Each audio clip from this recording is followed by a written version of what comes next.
तो आइए बच्चों, आपका आपके अपने YouTube channel NCERT math success classes पर स्वागत है। तो देखिए बच्चों, हम लोगों ने कई चैप्टर कर लिए हैं और हम लोगों ने चैप्टर नंबर 1 यानी संबंध एवं फलन चैप्टर को नहीं किया है, तो उसके बारे में हम लोग आज चर्चा करेंगे और उसको समझने का प्रयास करेंगे।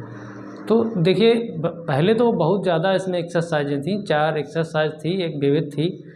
तो अब कोर्स कम हुआ है, इसके अनुसार आपको केवल 2 एक्सरसाइज और 5-6 सवाल विविध के पढ़ने होंगे। तो उसमें बच्चों हमारा एक कॉन्सेप्ट है, किताब में आप देखेंगे तो किताब ज़रूर देखें। तो कॉन्सेप्ट है बच्चों संबंधों के प्रकार, यानी कि आपका कॉन्सेप्ट है टाइप्स ऑफ रिलेशन। तो हम लोगों को संबंध के बारे में पढ़ना है, उसके बाद में हम लोग फलन के बारे में पढ़ेंगे कि किस प्रकार के कितने प्रकार के फलन होते हैं। तो आज की क्लास में हम लोग संबंध की केवल चर्चा करेंगे, जैसे कि यहाँ पर सबसे नंबर 1 पर रिक्त संबंध है, दूसरा सार्वत्रिक संबंध है, और फिर तीसरे नंबर पर हम लोग स्वतुल्य संबंध और सममित संबंध, और भैया एक संक्रामक संबंध है। केवल और केवल इन्हीं को आज के क्लास में हम लोग समझने का प्रयास करेंगे। तो देखिए बच्चों, सबसे पहले हम लोग संबंध क्या होता है।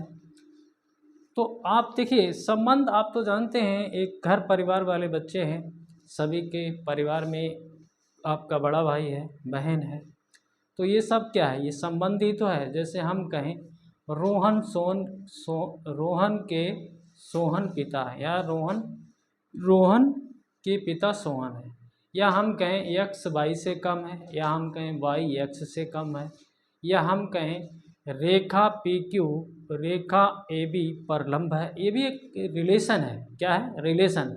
इसी प्रकार से हम लोगों को यहाँ पर 4-5 पॉइंट पढ़ने हैं, जिसमें देखिए रिक्त संबंध का प्रश्न नहीं आएगा, रिक्त संबंध और भैया सार्वत्रिक संबंध से कोई प्रश्न बनता ही नहीं है। तो हम लोगों को केवल और केवल 3 संबंध, स्वतुल्य, संक्रामक और सममित संबंध को ढंग से समझना है।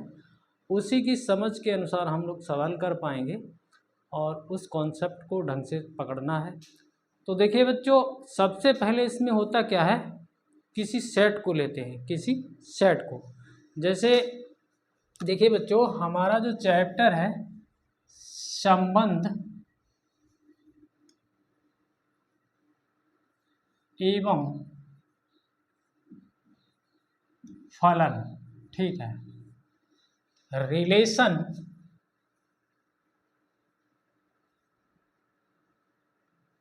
एंड फंक्शन, ठीक है बच्चों, ये चैप्टर का नाम है और चैप्टर पहला ही है। 2 एक्सरसाइज हैं, ज़्यादा कुछ नहीं पढ़ना है। तो यहाँ पर हमें कोई एक जैसे सेट ले लिया हमने, यहाँ पर एक सेट लिया है, ठीक है, ये एक समुच्चय है, हमारे पास एक सेट है। तो बच्चों, इसमें आपको थोड़ा सा पीछे जाना होगा, कक्षा 11 में। जैसे हमारे पास इस सेट में जैसे अवयव हैं, जैसे हम कहें 1 2 3 4, ये 4 अवयव हैं। एक परिमित सेट है। कैसा सेट है? एक फाइनाइट सेट है, यानी कि एक अरिक्त सेट है, यानी कि इसमें कुछ ना कुछ है, ठीक है। तो आपको जो संबंध हैं, तो भैया जो भी संबंध इस ए सेट में, इसके ए क्रॉस ए से ए क्रॉस ए एक सेट बड़ा सा बनेगा, उसमें से ही आपको संबंध देखने हैं, यानी कि उसी में से संबंध आएंगे। यानी कि इसके ए क्रॉस ए सेट के उप समुच्चय से संबंध मिलेंगे। उप समुच्चय, जैसे हम लोग ए क्रॉस ए, पहले तो ये समझे कि ए क्रॉस ए कैसे निकाल पाएंगे। तो देखिए बच्चों, इसमें करना कुछ नहीं होता है, आप यहाँ से 1 2 3 4 ऐसे लिखिए, ठीक है बच्चों, और फिर आप दोबारा से 1 2 3 4, जैसे हम लोग कहें इसको क्या कहेंगे, इसको बच्चों समुच्चयों का कार्तीय गुणन कहेंगे, समुच्चयों का कार्तीय गुणनफल कहेंगे। यानी कि कार्टेशियन प्रोडक्ट ऑफ सेट कहेंगे इसको, ठीक है बच्चों, थोड़ा सा समझना है, ज़्यादा नहीं। तो इसको निकालें तो कैसे निकालेंगे, देखिए एक के साथ एक को ले लीजिए, एक एक, ठीक है, ये भी एक सेट ही आएगा। एक के साथ दो को ले लीजिए, एक दो, ठीक है बच्चों, इस प्रकार से। एक के साथ तीन को ले लीजिए, एक तीन। एक के साथ चार को ले लीजिए, एक चार, ठीक है। फिर दो को लिए, दो के साथ एक को ले लीजिए, दो के साथ दो को ले लीजिए, ठीक है बच्चों, दो के साथ तीन को ले लीजिए। इस प्रकार से आप करते जाइए। ये ऑर्डर्ड पेयर है, क्रमित युग्म है, ठीक है। तो थोड़ा बहुत पीछे जाना होता है। अब देखिए दो के साथ चार तो हो गया था, अब तीन के साथ एक ले लीजिए, ठीक है। तीन के साथ दो ले लीजिए, तीन के साथ दो ले लिया, तीन के साथ तीन ले लीजिए, ठीक है। तीन के साथ चार ले लीजिए। अब भैया चार है यहाँ पर, चार के साथ एक लेंगे, चार के साथ एक लेंगे, चार के साथ दो लेंगे, ठीक है। चार के साथ तीन लेंगे, चार के साथ चार लेंगे। तो इस प्रकार के ये भी एक सेट ही आया है, इसको हम लोग एक क्रॉस एक कहेंगे। क्या? एक क्रॉस एक, ठीक है बच्चों। इसमें आपके तमाम तरीके से संबंध बन सकते हैं। देखिए बच्चों, यहाँ पर अब हम लोगों को इतना गहराई में नहीं जाना है, संबंध बना के नहीं देखना, हम लोगों को केवल सवाल करना है, क्योंकि बच्चों वीडियो भी लंबा हो जाएगा, ज़्यादा बकवास भी अच्छी नहीं लगती है। तो यहाँ से जैसे हम लोग इस सेट की बात करें तो यहाँ पर जैसे हमारे पास सबसे किताब में जो है सबसे पहले रिक्त संबंध की बात की गई है। रिक्त संबंध, ठीक है बच्चों, रिक्त संबंध यानी कि रिक्त का मतलब उसमें कोई भी रिलेशन नहीं है। जैसे हम एक उदाहरण की बात करें तो किताब का ही उदाहरण लें, ठीक है बच्चों। जैसे हम इस रिलेशन की बात करें तो यहाँ पर देखिए a minus B equal to 10, ये एक रिलेशन ले लिया है हमने, एक रिलेशन ले लिया है। तो आपको यहाँ से कोई भी a का कोई भी अवयव a का कोई भी अवयव a से संबंधित नहीं मिलेगा, जो कि आपको यहाँ पर a माइनस बी करने पर 10 मिल जाए। देख लीजिए, आप कहीं से भी उठा के देख लीजिए, इसको उठाएं 1 माइनस 1 करें तो नहीं मिलेगा आपको, ठीक है। यहाँ कोई भी कहीं से भी उठाइए, 4 को उठाएं, 4 माइनस 4 तो 10 नहीं मिलेगा। तो ऐसा संबंध, ठीक है बच्चों, ऐसा संबंध हमारा रिक्त संबंध कहलाएगा। तो इसको हम लोग, ये जो रिलेशन है इसको हम लोग फाई से डिनोट करेंगे, ठीक है बच्चों, फाई से डिनोट करेंगे। और अगर थोड़ा और बढ़ें तो इसको, ये फाई जो है ये सबसेट है a क्रॉस a का, ठीक है। फाई जो है उप समुच्चय है a क्रॉस a का। तो थोड़ी सी बात थी जो हम लोगों ने समझ ली। तो देखिए बच्चों, एक रिलेशन की हम लोग और बात करते हैं, इसको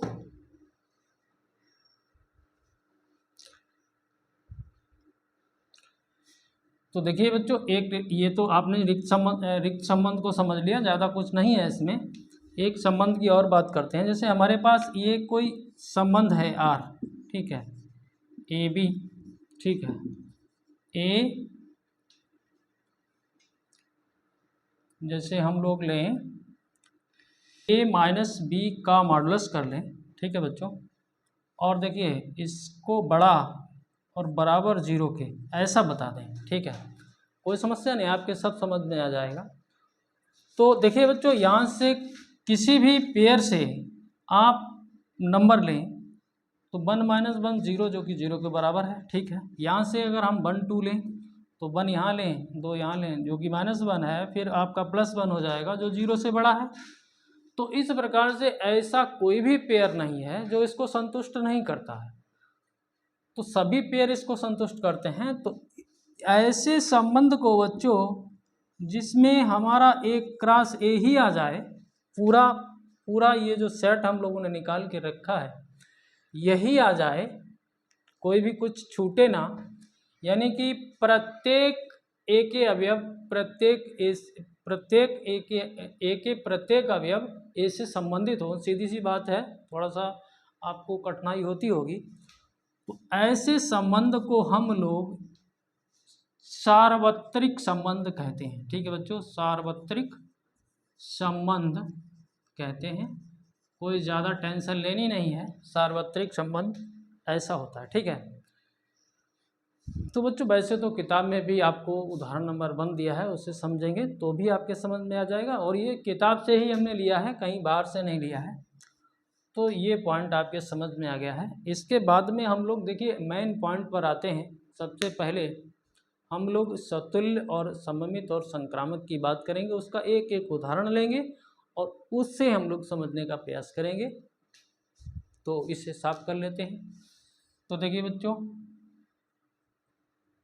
लिखेंगे थोड़ा सा, समुच्चय ए पर परिभाषित संबंध आर। ठीक है बच्चों, सबसे पहला हम लोग सतुल्य, और बच्चों इसको इंग्लिश में क्या कहते हैं? इसको इंग्लिश में कहते हैं बच्चों रिफ्लेक्सिव,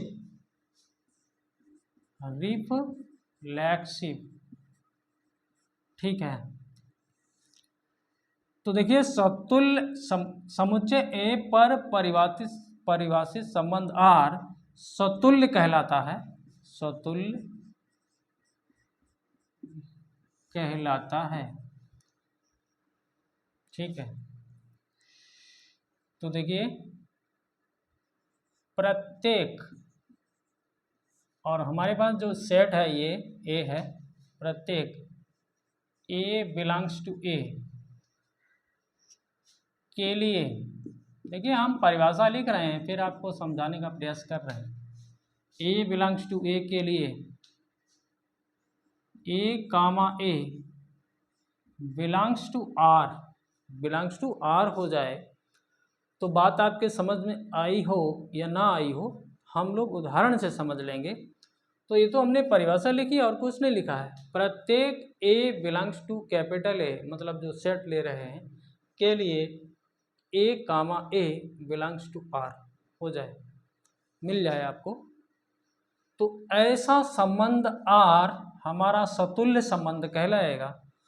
तो सीधी सी बात है, अगर हमारे पास सेट 1 2 3 4 ये ए है, ठीक है, फिर आप ए क्रॉस ए जान रहे हैं, तो इसमें अगर आपको देखिए, आपको जैसे R1 हम लोग एक संबंध ले लें जिसको हमने R1 कह दिया है, 1 1 ले लिया, 1 1 2 ले लिया, 2 2 ले लिया, 3 3 ले लिया, ठीक है, 4 4 ले लिया। ये एक हम लोगों ने रिलेशन बना लिया है यहाँ पर।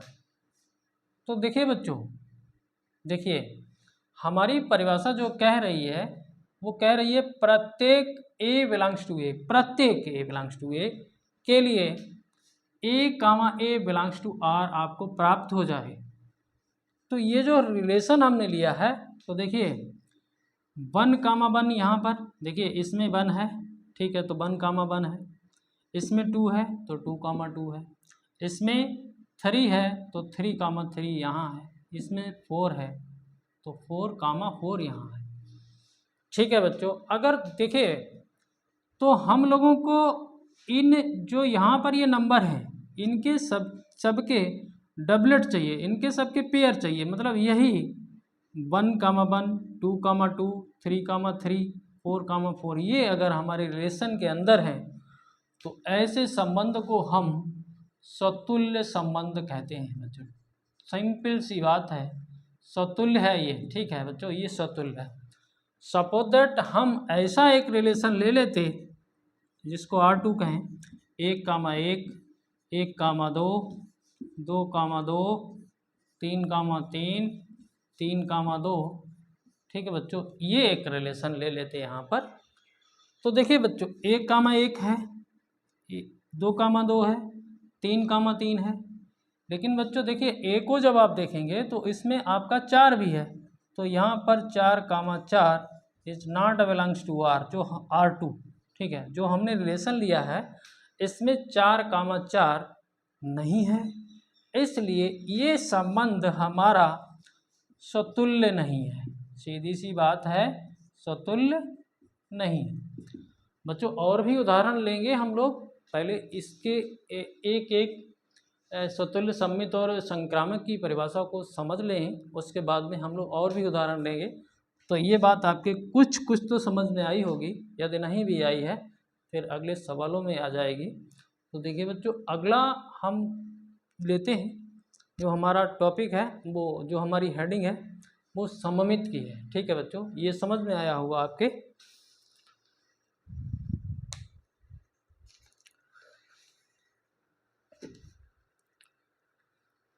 तो इसे हटा देते हैं बच्चों, क्योंकि हमारे इसमें जगह कम है।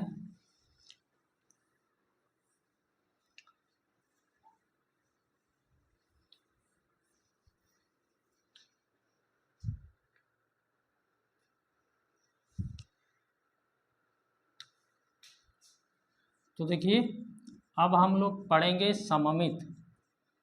सममित को बच्चों सिमेट्रिक कहते हैं, सिमेट्रिक। अब इस स्पेलिंग पर मत जाना, कहलाता है, कहलाता है। समुच्चय ए पर परिभाषित संबंध आर सममित कहलाता है। ठीक है, कब कहलाता है? ठीक है, समस्त, समस्त। ठीक है बच्चों, समस्त A1 comma A2 belongs to A, जो हम लोग सेट ले रहे हैं, समस्त A1 comma A2 belongs to A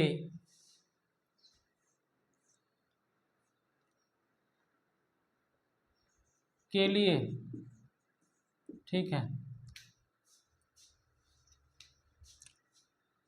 A1 comma A2 belongs to R से, A1 comma A2 belongs to R से आपको A2 comma A1 belongs to R प्राप्त हो। बड़ी सिंपल बात है। तो देखिए, इसको भी हम लोग उदाहरण से समझने का प्रयास करते हैं। देखिए, समस्त A1 कामा A2, ठीक है, बिलोंग्स टू A के लिए A1 comma A2 belongs to R से A2 comma A1 belongs to R प्राप्त हो। सीधी सी बात है। देखिए, थोड़ी दूसरी भाषा में अगर कहें, दूसरी भाषा में कहें, जैसे हम कहें यक्ष से, जैसे हम कहें यक्ष से संबंध, जो यक्ष का, दूसरी भाषा में कहें यक्ष का संबंध y से, जो भी हो, यक्ष का संबंध y से जो भी हो, वही उलट, इसके विपरीत y का संबंध यक्ष से हो, यक्ष से हो। मतलब कहने का अर्थात इसकी एकदम वैसी बात करें, एकदम देहाती भाषा में, यानी कि यक्ष का स्थान y से अगर बदल दिया जाए तो आपको वही, जैसे आप सीधा बात समझिए, यक्ष का संबंध y से और y का संबंध यक्ष से एक जैसा ही हो, तो ऐसे संबंध को हम लोग सममित संबंध कहते हैं। तो देखिए बच्चों, आप देखिए, एक उदाहरण से हम लोग समझने का प्रयास करते हैं। तो देखिए, सपोज दैट हमने R1 ले लिया, यहाँ पर 1 2 कर दिया, यहाँ पर आपने 1 1 कर दिया, यहाँ पर आपने 2 2 कर दिया, यहाँ पर आपने 3 3 कर दिया। ठीक है बच्चों, यहाँ पर आपने 2 1 कर दिया। ठीक है, तो देखिए बच्चों, ये संबंध हमारा सममित संबंध है। और आप कैसे जान पाओगे ये सममित संबंध है? तो देखिए, 1 1, हम पहले इसको छोड़िए, 1 2 को देखिए आप, 1 2 को, 1 2 को देखा आपने, 1 2 देखा, तो इसका उलट आपको 2 1 भी चाहिए। क्या चाहिए? जैसे आप A1 A2 देख रहे हो, तो A2 A1 भी चाहिए आपको। तो 1 2 देख रहे हो, तो 1 2 का उलट यानी कि 2 1 भी चाहिए। तो देखिए, 2 1 ये है, 2 1 ये है, 1 2 ये है। अब देखिए बच्चों, 1 1 देख रहे हो, तो इसका उलट आपको 1 1 फिर चाहिए। तो यही है, यही है वो। 2 2 देख रहे हो, तो इसका उलट यानी कि 2 इधर 2 इधर, तो फिर वही है ये। 3 3 देख रहे हो, तो 3 उल्टा देखोगे तो फिर यही है। तो ये संबंध हमारा सममित संबंध है। सीधी सी बात है, ज़्यादा चक्कर में नहीं पड़ना है। सममित संबंध। सपोज दैट हम दूसरा एक रिलेशन R2 ले लें, 1 2, ठीक है बच्चों, 2 1, 1 1, 2 2, ठीक है बच्चों, थोड़ा और, 3 1, ठीक है, 3 1, 3 3। और बच्चों ऐसा ही नहीं, 1 2 को देखा तो सभी को देखना है, ठीक है। जहाँ पर आपको 1 2 का उल्टा नहीं मिलता तो बात खत्म हो जाती है, यानी कि सम्मित नहीं। देखिए हमने 1 2 देखा, 2 1 मिल गया, ठीक है, ये तो सही सेट हो गया। अब 2 1 देखें तो 1 2, ये है सही है। 1 1 देखा तो उल्टा इसका यही है, 2 2 देखा तो उल्टा इसका यही, 3 1 देखा तो देखिए 3 1 देख रहे हैं तो 1 3 भी होना चाहिए, 1 3 भी होना चाहिए। तो इस रिलेशन में आपके पास 1 3 नहीं है, इसलिए ये संबंध सममित नहीं है, ठीक है बच्चों।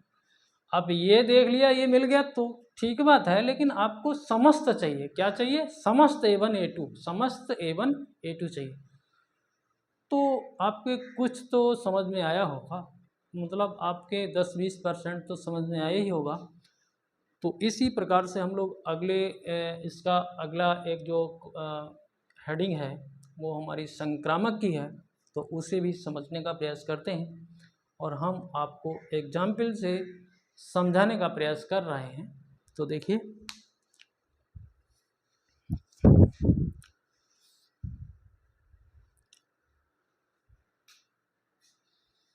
तो बच्चों ये यहाँ पर हम मिटा लेते हैं।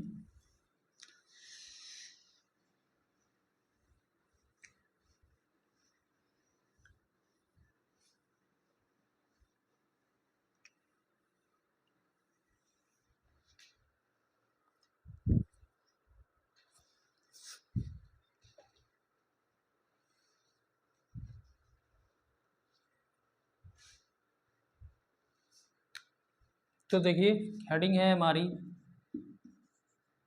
संक्रामक। इसको बच्चों क्या कहते हैं, ट्रांसटिव, ट्रांसटिव। देखिए स्पेलिंग आप समझ लेना। इस समुच्चय ए पर परिभाषित संबंध आर संक्रामक का कहलाता है,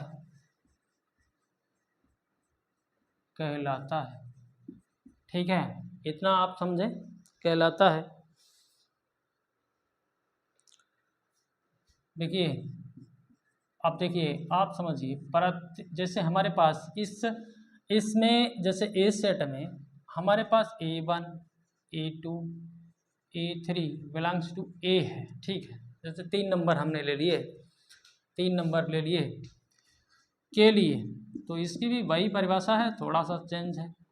के लिए A1 comma A2 belongs to are, और ठीक है बच्चों, अब ये वाला A2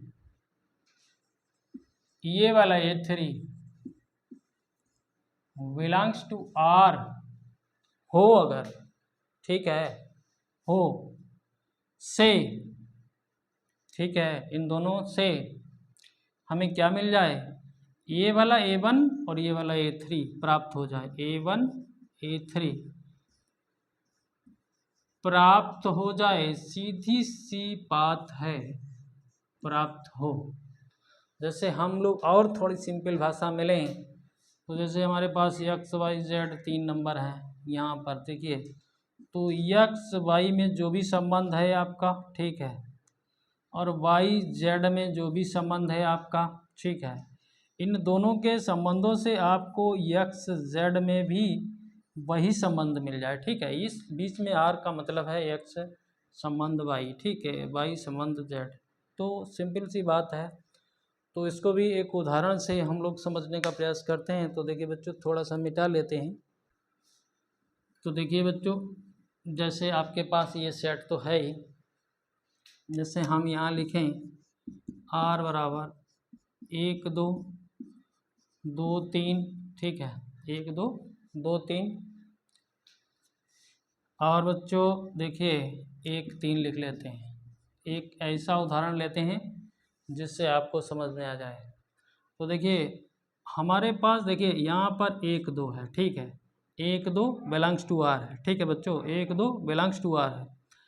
उसके बाद में आपको देखिए कहाँ A1 A2, फिर अगला नंबर कौन सा देखना है A2, तो A2 देखना है, तो ये देखिए A2 यही तो है A2, ये अगला जो भी हो चाहे भले ही आपका यही हो, लेकिन यहाँ पर आपको देखना है, जैसे यहाँ पर 2 है तो अगला भी 2 देखना है, 3, ठीक है।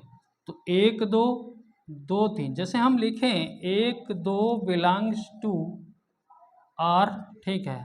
अब हम लिख दें 2 2 3 बिलोंग्स टू आर से हमें क्या प्राप्त हो जाए 1 3, ठीक है बच्चों, 1 3 प्राप्त हो जाए बिलोंग्स टू आर, जो कि हमारे पास है यहाँ, देखिए 1 3 है हमारे पास। तो ऐसे संबंध को हम लोग संक्रामक संबंध बच्चों बताते हैं। जैसे एक और उदाहरण लें, जैसे हम कहें कि यक्स से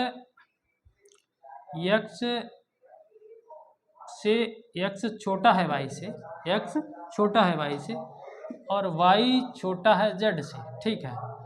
तो बच्चों निश्चित रूप से यक्स भी छोटा होगा जेड से, जब भैया वाई छोटा है, ठीक है, समझ रहे हो, यक्स छोटा है वाई से, ठीक है, और वाई छोटा है जेड से, तो यक्स से तो बड़ा वाई ही है, और बच्चों वाई से बड़ा जेड है, वाई से बड़ा जेड है, तो यक्स से बड़ा भी जेड है, तो यक्स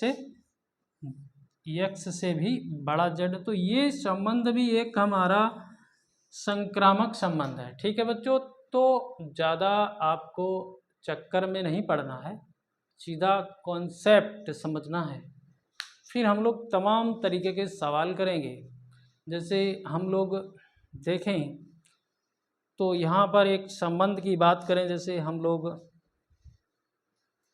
देखिए एक किताब में आपका क्या नाम एग्जाम्पल है, वो क्वेश्चन है, देखिए क्वेश्चन नंबर 15 की बात करें तो यहाँ से समझने का प्रयास करिए। तो देखिए बच्चों फिर आगे हम लोग आगे भी इस सवालों को समझेंगे, क्योंकि अभी तो हम लोग यहाँ पर एक वातावरण बना रहे हैं समझने का। तो यदि आपको ये छोटी मोटी बातें समझ में आई हों तो चैनल को सब्सक्राइब करें, बेल आइकन को प्रेस करें, ऑल पर सेट कर लें, और ऑल पर सेट करने से आपको नोटिफिकेशन मिलता रहेगा वीडियो का, और दोस्तों में शेयर करें। केवल इस चैप्टर में 2 एक्सरसाइजें हैं और बड़े ही साधारण भाषा में, एकदम आपको दिक्कत नहीं होगी, तो ज़रूर हमारा सहयोग करें। धन्यवाद।